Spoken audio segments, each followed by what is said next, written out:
tout le monde y va de son idée et on peut avoir tendance à un peu passer cette étape en se disant bah allez on y va, faut qu'on lance le projet, faut qu'on avance. Sauf qu'en cours de projet, tous les non-dits ou les zones de flou vont apparaître fois 1000 parce que bah entre changer une idée à ce moment-là où on n'a rien commencé et changer une idée une fois qu'on a déjà commencé à coder ou qu'on a déjà fait des maquettes, qu'on a déjà fait des premières étapes, ça devient un enfer et ça devient très complexe à gérer ensuite. Et c'est là où en fait tu peux avoir des réelles difficultés dans un projet et perdre beaucoup de temps parce que les équipes se comprennent pas. Hello tout le monde et bienvenue sur Good Morning Product, le podcast qui interviewe les product managers et UX designers qui pensent les produits web de demain.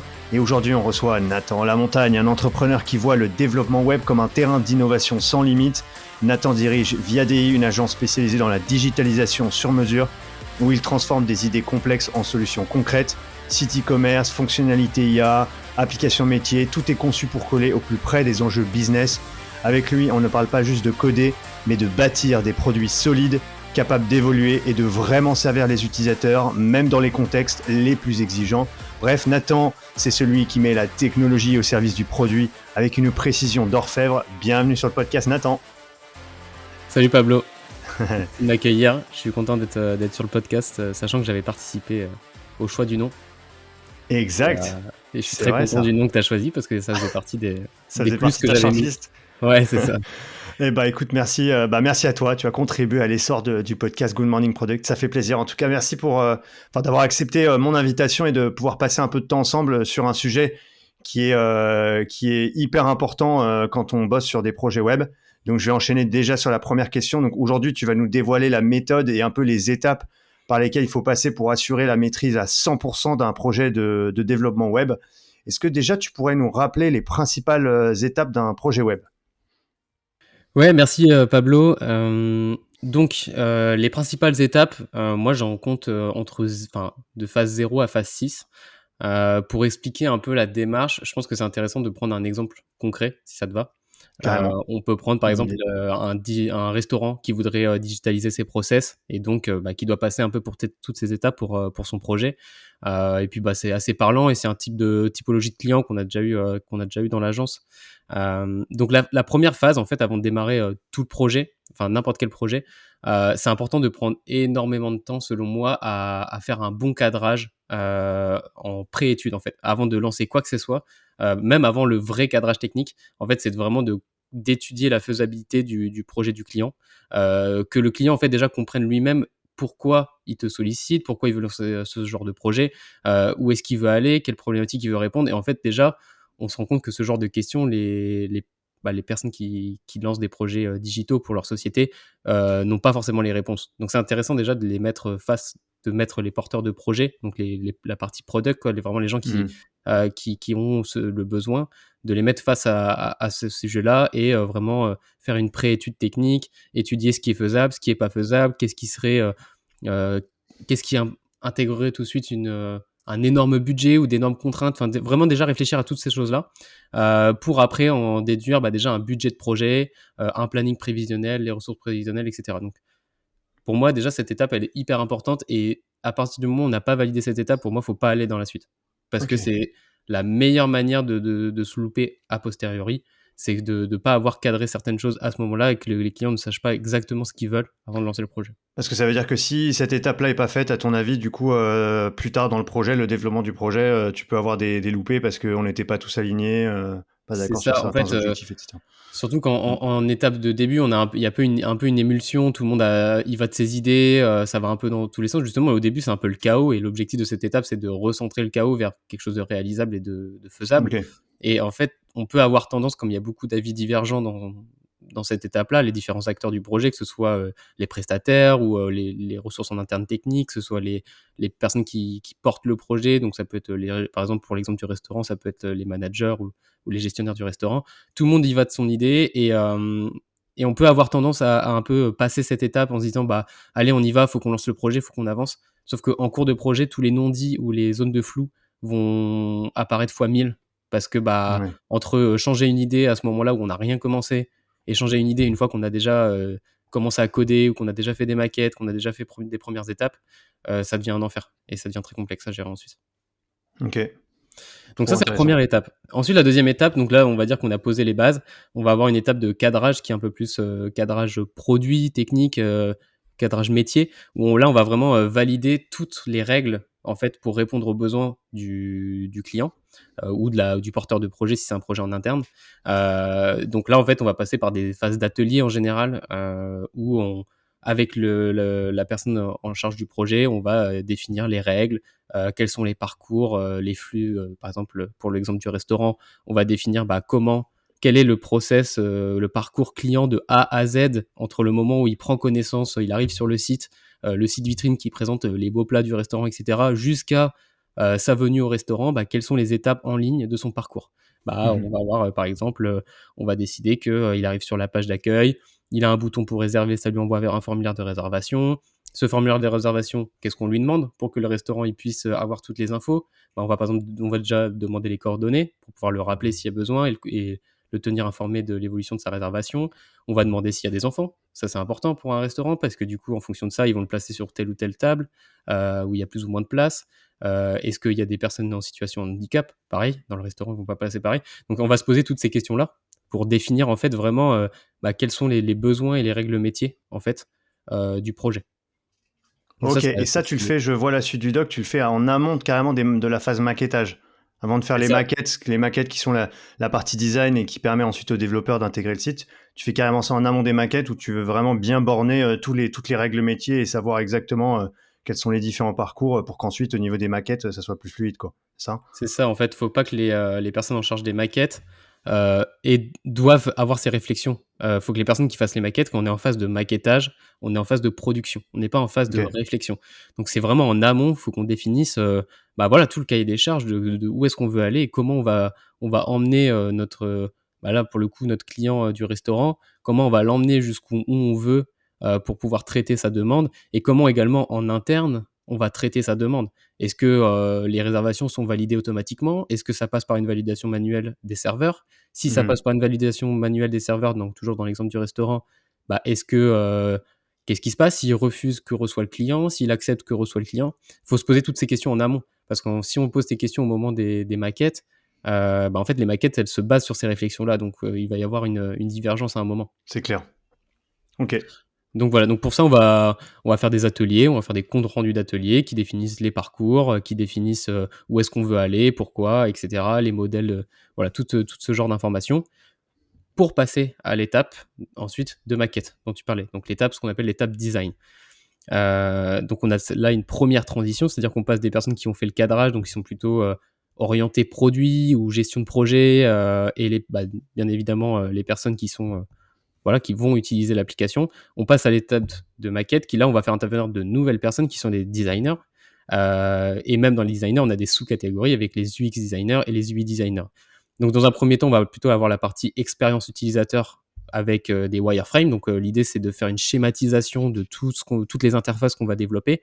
Donc, si je reprends encore une fois l'exemple du restaurant, on va voir le site vitrine, quelle section on affiche en premier, pourquoi on affiche cette section-là et pas cette section-là en premier, à quel moment on met le bouton pour que la personne rentre dans notre parcours qu'on a réfléchi en amont, donc le parcours de réservation, donc où est-ce qu'on place le bouton réservé, etc. Donc on réfléchit à tout ça, on fait intervenir ponctuellement le client pour qu'il nous donne des informations complémentaires ou qu'il nous donne sa validation. Et une fois que cette première étape elle est validée, on va aller dans une étape de maquette où là on va venir habiller en fait ces schémas-là avec en général la charte graphique du client. On va Mhm. venir habiller pour rendre ça beau. Voilà. Mais à Ok. cette étape-là, l'objectif, c'est pas de remettre en question la hiérarchie, la section enfin, la disposition des éléments, que ce soit sur les parties, par exemple, site vitrine ou back-office, etc. Ça a été réfléchi en amont. Ok. Et voilà. Et après, donc, on a la partie prototype où là, on va venir animer nos maquettes pour que le client puisse se projeter. Donc on va mettre des liens. Alors il y a des outils comme Figma qui font ça super bien aujourd'hui. On va mettre des liens entre nos différentes pages pour que le client puisse se projeter ou la personne qui va l'utiliser puisse se projeter et donner son go final de dire oui, là ce que vous avez conçu répond vraiment à notre besoin. On peut même le faire tester éventuellement à des utilisateurs finaux. Là par exemple, on peut le faire tester à des clients réguliers du restaurant, d'en prendre 4-5 qui viennent tout le temps au restaurant, qui connaissent très bien les patrons, et leur dire bah tenez, regardez, on a prévu de faire ce formulaire de réservation, comment ça vous parle. Et pour la partie back-office, on peut faire aussi un moment avec les serveurs, leur dire, bah, tenez, le serveur, il va ressembler à ça. Est-ce que ça vous aide? Est-ce que vous comprenez? Et on pose des questions de dire, bah, est-ce que vous comprenez à quel moment on valide la réservation? Est-ce que vous comprenez comment on le change de salle, comment on le change de place, etc. Ok, Voilà. parfait. Donc ça, c'est pour l'étape de design qui doit être du coup validée pour passer à l'étape d'après. On refait une transition vers un autre secteur, enfin une autre expertise qui est cette fois-ci le développement. Donc bah, pour la partie de développement, bah, on va se baser sur l'étape de design qu'on a fait juste avant pour configurer le projet techniquement, donc mettre en place tout le socle technique pour que ce soit robuste, efficace, à partir des choix de technologie qui ont été faits par l'équipe de dev. Et ensuite, on rentre dans une phase de développement qui peut prendre plus ou moins de temps en fonction du projet, avec une étape comment dire, avec une gestion de projet qui est associée. Donc en général, il faut que ce soit les personnes qui ont fait un peu tout ce suivi depuis le début, du cadrage du début, qui ont suivi le design pour la validation, et du coup là pour la partie de dev, que ce soit une personne référente qui est un peu tout le suivi projet, pour pouvoir s'assurer que ça réponde bien aux besoins, répondre aux questions des développeurs, parce qu'on on va avoir une vraie problématique, c'est que les différentes parties prenantes techniques, bah, ils n'étaient pas là à chaque étape du projet, donc il faut que tout le monde puisse comprendre ce qui se passe et pourquoi ils le font. Donc Ok. à partir de ce moment-là, après on met la méthodologie de gestion de projet qu'on veut. Alors beaucoup parlent de la méthode agile, mais il y a 40 000 manières de faire un projet, comme il y a 40 000 projets en fait, hein. Chaque projet a ses contraintes et sa manière de se faire. L'objectif, c'est qu'à la fin, on arrive à un produit fini, qu'on puisse valider en interne que tout fonctionne bien, avant de passer à la phase 4. Du coup, on fait valider au client, qui est toujours une phase un peu complexe, parce qu'en fait, le client ou l'utilisateur final du produit n'a pas vu le produit pendant un moment. En fait, il a rien vu. Il était un peu, voilà, on peut le tenir au courant, mais il y a une phase de développement où, voilà, lui, il est pas développeur, donc il voit pas ce qui se passe. Donc là, on lui livre quelque chose, et c'est là où justement, il faut pas qu'on ait une dissonance entre ses attentes et enfin ses attentes et ce qu'on lui livre. Donc c'est là où Mhm. faut que tout ait été cadré en amont pour éviter toute cette zone de flou où la personne qui fait la demande du projet s'attend à quelque chose et il a quelque chose de totalement différent. Et là, ça peut devenir très compliqué parce qu'on va rentrer dans des phases de réflexion, etc. Et c'est là que les projets dérapent souvent. Ouais, c'est pour ça qu'à chaque étape du process que tu donnes, là, il faut que vraiment il y ait une validation à la fin de chaque étape, à la fin du cadrage, à la fin du cadrage technique, à la fin du design, à la fin du dev, C'est avec les recettes notamment. Il faut qu'il y ait vraiment des validations à chaque fois pour qu'on soit d'accord sur l'étape et qu'on ne revienne pas dessus, quoi. Mmh. Donc, il faut que la Exactement. réflexion, elle est vraiment lieu en amont du projet le plus possible. Et plus tu avances dans le projet, et moins il y a de réflexion, et plus c'est juste de l'exécution et de l'intégration pour réaliser des maquettes qui ont été faites, quoi. C'est ça, et puis ça simplifie Ok. la vie de tous les experts qui bossent sur le projet. Ils doivent faire ce qu'on leur dit de faire et il y a plus à remettre en question plein de choses à chaque étape. Et donc pareil, ça permet d'être plus efficace. Ok. Et après, Ok, ça marche. si on doit terminer, voilà, une fois qu'on a validé le client ou le porteur de projet a validé que ça lui allait bien, on met en ligne le projet et puis après on fait un suivi. Donc soit c'est géré en interne, soit ça peut être géré par des prestataires comme des agences comme nous. On fait un suivi, voilà, on fait en sorte que ce qu'on a produit fonctionne toujours et que s'il y a des évolutions à faire, on soit toujours là pour faire évoluer. Ok, trop cool. Ok, et du coup, enfin, tu nous as présenté les différentes étapes. Donc, hein, je résume. Il y a la partie cadrage en amont sur le projet, les objectifs. Ensuite, il y a la phase de cadrage avec les règles métiers et les parcours utilisateurs pour préparer les maquettes. Ensuite, il y a la partie design avec les maquettes et le proto. La phase de dev, et ensuite le client, enfin recette, valide le site et on peut mettre en ligne. Et on se disait justement qu'à chaque étape, il y avait vraiment une validation qui était faite pour que on passe à l'étape suivante et qu'on ait validé l'amont et que la réflexion soit bien cadrée. Et justement, dans ces transitions entre les différentes étapes, est-ce que tu as des recos à nous donner sur comment gérer ces transitions-là? Parce qu'il y a toujours des enjeux de roadmap et de budget sur ces projets-là où il faut tenir un délai, il faut avoir un budget. On a un budget parfois un peu serré, il faut essayer de pas trop dépasser. Et que si du coup la communication est mauvaise entre les différentes équipes et entre les différentes étapes, ça peut tirer le projet en longueur. Donc est-ce que toi, tu aurais des recos là-dessus sur comment bien organiser tout ça pour que la deadline et les budgets soient respectés? Mmh. Je trouve que c'est, quelque chose dont on ne parle pas assez dans la gestion des projets de manière générale. C'est, effectivement cette transition entre les différentes étapes qui nécessitent de faire intervenir des prestataires ou des expertises qui sont différentes. Parce que chaque expertise a son langage, a sa manière de travailler, sa manière de rendre des livrables, qui est propre à sa manière de travailler et à son périmètre du projet. Mais du coup, il y a une traduction à faire entre ces différentes expertises. Et c'est là où il y a pas mal de projets qui peuvent s'écrouler, c'est-à-dire que, par exemple, dans la phase de design, ça a été livré d'une telle manière, ça a été réfléchi d'une telle manière, sans prendre en considération les contraintes techniques. Et donc, la partie technique, donc les développeurs se retrouvent avec des maquettes ou un cahier des charges qui est là. Et Ouais. ils se disent, bah en fait, non, on peut pas faire ça parce que techniquement c'est pas possible, ça a telle contrainte ou ça va impacter tel budget qui n'était pas prévu initialement.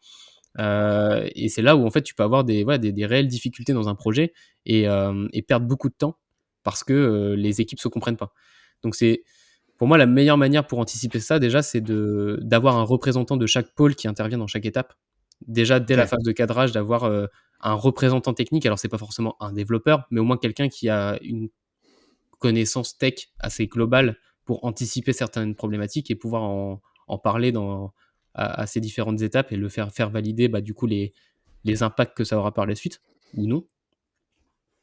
Et surtout avoir et du coup donc déjà voilà faire intervenir un acteur de chaque pôle dès le début. Et ensuite bah, du coup avoir de la documentation qui est prévue en amont, régir enfin en fait définir dès le début du projet quelle documentation on va apporter à chaque étape pour que chacun puisse reprendre le projet et avancer à son niveau. Mhm. Par exemple, les designers, ils vont demander bah, écoutez, il me faut tous les parcours utilisateurs avec chaque règle métier. Donc, ça, c'est durant la phase de cadrage qu'on va le définir, sous tel format. On se met d'accord, ok, vous êtes capable de me fournir ce format, ce livrable, ok, c'est bon. Donc, je sais que j'aurai besoin de tout ce qu'il faut. Ensuite, les développeurs, ils vont dire bah écoutez, moi il me faut toutes les icônes en format SVG dans tel format. Il me faut toutes les maquettes accessibles sur Figma en mode dev. Plein de contraintes que va donner les développeurs. Les designers disent ok oui on peut faire, on peut pas faire, on se met d'accord. Et comme ça il n'y a pas de malentendu ou il n'y a pas de surprise à chaque passage d'étape. Idem quand Ouais. on parlait de la phase de recette client, bah, dès le début on va dire ok on va vous fournir un cahier de recettes qui sera au format tableur ou sur tel outil. Vous pourrez savoir ce qu'on a fait, vous aurez le lien pour tester et vous pourrez mettre votre commentaire ici. Ok, pas de souci. Ça veut dire, Nathan, qu'en fait, chaque expert pour chaque étape a besoin de. Enfin, il va fournir une liste de documentation dont il a besoin pour bien démarrer son étape. Donc, j'imagine que cette liste, enfin, ces documents, ça arrive. Enfin, il va les demander pas juste au début de son travail à lui. Par exemple, le dev, il va pas demander certains documents au début de la phase de dev, mais bien en amont dans le projet, comme il sera déjà présent à chaque étape, il pourra le rappeler. Mais même dès l'étape, même le début du design, préciser au designer, ok, vous allez commencer votre travail, très bien, mais nous, n'oubliez pas qu'on va avoir besoin à la fin de votre boulot des user stories, par exemple. Qu'on aura besoin, en plus de vos maquettes, de tous les comportements utilisateurs et comment ils doivent se comporter quand ils cliquent sur. Enfin, c'est quoi les différents comportements au clic sur tel bouton, quand je vais sur cette page, etc. Et donc ça, c'est intéressant de bien anticiper les choses et que les experts, à chaque fois, ils précisent vraiment les éléments dont ils ont besoin, j'imagine, en amont, enfin bien plus en amont qu'on ne le pense de leur étape de projet, quoi. Dès le début, en fait, même avant de lancer la première étape du Ah projet, ouais, ah enfin, ouais, dans la phase zéro, en fait, au mieux, hein, après on fait aussi en fonction des contraintes, hein, mais dès l'étape zéro, il faut que chacun, ait dit de quoi j'ai besoin et ok, que ce soit validé par tout le monde parce que, souvent ça peut avoir des impacts sur le budget ou sur le délai. Si par exemple les designers ont juste prévu de livrer des maquettes et de se dire: «Voilà, on a fait notre travail, on va pas plus loin». Si derrière les développeurs, ils disent: «Mais écoutez, on n'a pas tout ce qu'il faut pour avancer», bah, soit les designers vont devoir demander un nouveau budget en cours de projet, soit ils vont devoir bah, prendre de leur temps en plus qui n'était pas prévu, donc perdre de la marge. Enfin, ça crée tout de suite des frustrations. Et si au final, l'équipe design dit non, mais nous on le fait pas, c'était pas prévu, et bah, les développeurs vont être frustrés, donc eux, bah, du coup, ça va retomber sur eux les problématiques, et ça crée que des problèmes. Ce genre de choses, c'est clair, vaut mieux c'est être clair. clair dès le début, dire bah écoutez, telle documentation supplémentaire, ça rajoute un peu de budget, c'est validé, ok, on y va, c'est prévu dans le cahier des charges global du projet et il n'y a pas de mauvaise surprise. Ok, très clair. Et dernière chose pour éviter justement ces problématiques de traduction ou de passage d'étape, c'est d'avoir un référent, chef de projet 360 en fait, qui va suivre le projet dans chacune de ces étapes, qui doit pas forcément être expert dans tous les sujets, mais qui doit avoir un minimum de connaissances et d'expérience pour, savoir jongler justement entre les différentes expertises, comprendre Mmh. le minimum de chaque, dialogue, on va dire, parce que chacun a son jargon, chacun a sa manière de faire les choses, de s'exprimer, chaque type d'expertise. Et ça, c'est important. Il faut que cette personne, elle soit définie, enfin, qu'elle soit définie, oui, dès le début, et que vraiment, en fait, elle fait un peu le garde-fou de tout ça, et qu'elle puisse suivre que chaque étape aille bien jusqu'au bout, et qu'on reste dans ce OK. qu'on a prévu initialement. Ça, c'est hyper important ce que tu viens de dire parce que je l'ai pas vu dans beaucoup de projets, mais le fait d'avoir des experts par pôle, par expertise, enfin un responsable par expertise qui est vraiment présent, si possible, à toutes les étapes du projet, qui doit être pouvoir capable de dialoguer avec les autres experts. Alors ça, généralement, il n'y a pas de problème. En tout cas, d'être bien présent à toutes les étapes. Il y a beaucoup de projets où, moi, je l'ai vu parce que je bosse avec des designers et on a des projets en tant que designer où tu as le SEO qui est pas là pendant les ateliers, le dev est pas là, et puis en fait, le dev et le SEO, ils arrivent un peu en bout de ligne, et au dernier moment, ils nous disent ah bah non, mais finalement ça va pas être possible, ça il faut changer, là vous avez oublié de rajouter telle section, là il faut plus de texte, etc. Et j'imagine que l'inverse est vrai aussi, hein. Les devs doivent être frustrés parce que ils ont peut-être certaines choses certains experts qui sont pas présents à leur étape de projet, et c'est frustrant. En tout cas, pour moi, c'est game changer ce que tu viens de dire, d'avoir vraiment quelqu'un qui est là, une sorte de garde-fou en fait à chaque étape du projet. Alors peut-être pas à tous les calls et tous les ateliers, mais au moins à certains ateliers un peu clés, à certaines étapes un peu clés. Je pense notamment au SEO. Pour moi, le SEO, il faut qu'il soit présent tout le temps, quoi. Au début, pendant la phase de cadrage, mais aussi pendant les maquettes, la présentation des premiers wireframes. C'est hyper important d'avoir ces experts qui sont présents à chaque étape. Donc Il trop bien. il faut au moins qu'il soit Euh, dans la boucle, ouais. qu'il ait, les comptes rendus, et cetera, En plus, histoire ouais, qu'il puisse suivre au minima. Comme tu disais, il est pas obligé d'être dans tous les calls, mais qu'il soit dans la boucle et qu'il soit pas surpris au moment où il doit intervenir, c'est clair, de se dire: «Ah bah, j'avais pas prévu ça, c'est compliqué, quoi». c'est clair. Ok. Est-ce que tu aurais un exemple à nous partager là de projet qui a plus ou moins d'un projet qui a plus ou moins bien fonctionné avec justement ces problématiques-là qu'on évoque? Oui, parce qu'en fait, toute la réflexion là, elle s'est nourrie au fil des années, au fur et à mesure des projets, Ouais, que j'ai j'imagine. pu suivre, et que l'agence, qu'on a pu faire dans l'agence. Et on a eu le cas d'une grosse refonte d'un site, où en fait on avait, une partie plateforme pour, rechercher des personnes, donc un peu style marketplace, à la Malte ou, Le Bon Coin, même si Le Bon Coin c'est pas pour des personnes, mais c'est pour des objets. Et on avait une partie, site web corpo aussi qui était à refaire. Donc on avait 2 scopes qui étaient différents, 2 technologies qui étaient différentes, 2 approches qui étaient différentes, parce qu'on avait le site corpo qui avait une approche, très, image de marque, contenu, fallait vendre du rêve, et la partie plateforme de recherche qui, elle, était très, orientée, UX, où fallait être le plus efficace possible parce que c'était un outil de travail au final, un outil de production. Mhm. Ce qui s'est passé, c'est que dans ce projet-là, déjà, on n'a pas eu quand je te dis l'étape de cadrage dont je parlais, on n'a pas eu ce moment où on s'est dit: «Qu'est-ce qu'on va devoir livrer dans chaque étape? Qui doit livrer quoi? Qui est responsable de quoi?» Parce qu'on avait plusieurs agences et freelances qui bossaient en parallèle sur le projet. On était bien, 5 entités différentes, une par pôle, et même sur la partie technique, il y avait et nous et une autre agence. Et le fait de ne pas avoir, uniformiser un peu ce livrable, qu'est-ce qu'on devait faire, ce cahier des charges, déjà ça a créé des problématiques parce que chacun faisait un peu à sa sauce, et au Ouais. moment où il fallait tout rassembler, tous les blocs, il y avait des incompréhensions. À un moment, tu avais l'équipe DA qui te dit: «Non, mais en fait, on va tout changer demain parce qu'on a revu l'image de marque». Mais du coup, l'équipe UX n'était pas au courant, donc elle se retrouve, l'équipe design n'était pas au l'équipe design d'interface n'était pas au courant, donc elle se retrouve à changer toutes ses maquettes parce que la couleur a changé, parce que l'image de marque a changé, au dernier moment.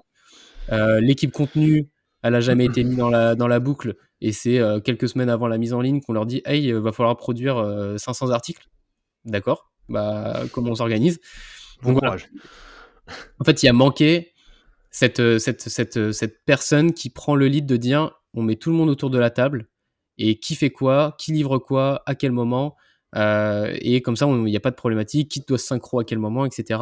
Et surtout, comme j'expliquais avant, de mettre tous les porteurs d'expertise, tous les représentants d'expertise dans la boucle de chaque étape et d'éviter ce genre de surprise de la direction artistique elle a changé alors qu'on va livrer les maquettes dans 3 semaines. Ok, d'accord, on modifie tout. Et voilà quoi, donc éviter ce genre de problème. Et on a également eu un manque d'autorité, comme je disais, de transversal, c'est-à-dire avoir quelqu'un qui, quand il y a des choix à prendre, décide et est en capacité de décision. Sauf que là, c'était un peu chaque représentant d'expertise qui prenait ses décisions à son échelle et personne qui prenait de réelles décisions au niveau échelle projet. De se dire, pour le projet, il faut qu'on fasse comme ça et pas comme ça.